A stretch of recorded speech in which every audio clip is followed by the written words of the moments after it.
قل هو الذي ذرأكم في الأرض وإليه تحشرون వారికి చెప్పు, మిమ్మల్ని నేలలో విస్తరింపజేసినవాడు ఆయనే. కడకు ఆయన వైపే మీరంతా సమీకరించబడతారు.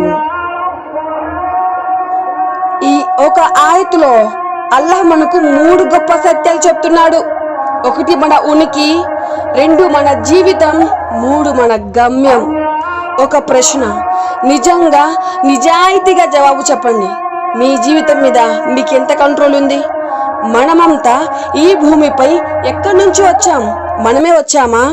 నువ్వు ఎక్కడ పుట్టాలో నువ్వే నిర్ణయించుకున్నావా? ఏ కుటుంబంలో పుట్టాలో నువ్వే ఎంచుకున్నావా? నీ సంపాదన నువ్వే నిర్ణయించుకుంటున్నావా? ఒక్కటి కూడా నీ ఆధీనంలో లేదు.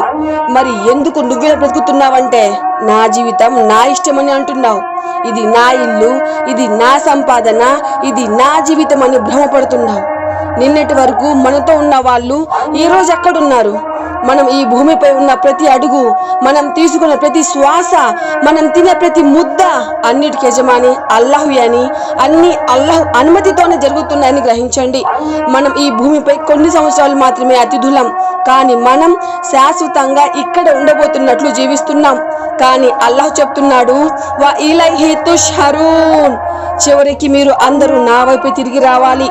అల్లాహ్ మిమ్మల్ని భూమిపై సృష్టించి వ్యాప్తి చేశాడు. ఆయనే మనల్ని భూమిపై నివసింపచేశాడు, మనకు భూమిని సులభం చేశాడు. ఈ ఆయత్ ఈ జీవితం తాత్కాలికమని, మరణాంతర జీవితం శాశ్వతమని గుర్తు చేస్తుంది. భూమిపై ఎంత సుఖంగా ఉన్నా చివరికి అందరం అల్లాహ్ నిలబడి లెక్క ఇవ్వాలి. నువ్వు తప్పించుకోలేవు. నీ డబ్బు కాపాడలేదు, నీ ఫ్యామిలీ కూడా నీతో రాదు. నువ్వు ఒక్కడివి అల్లాహ్ నిలబడాలి. గుర్తుంచుకో, ఓ అల్లాహ్, మా హృదయాలను గట్టిగా మేల్కొల్పు. ఈ దునియా మాయలో మా ఆఖిరత్ను కోల్పోనివ్వకు. నీ ముందు నిలబడే రోజుకి మమ్మల్ని సిద్ధం చేయి. ఆమీన్ యా రబ్బల్ ఆలమీన్.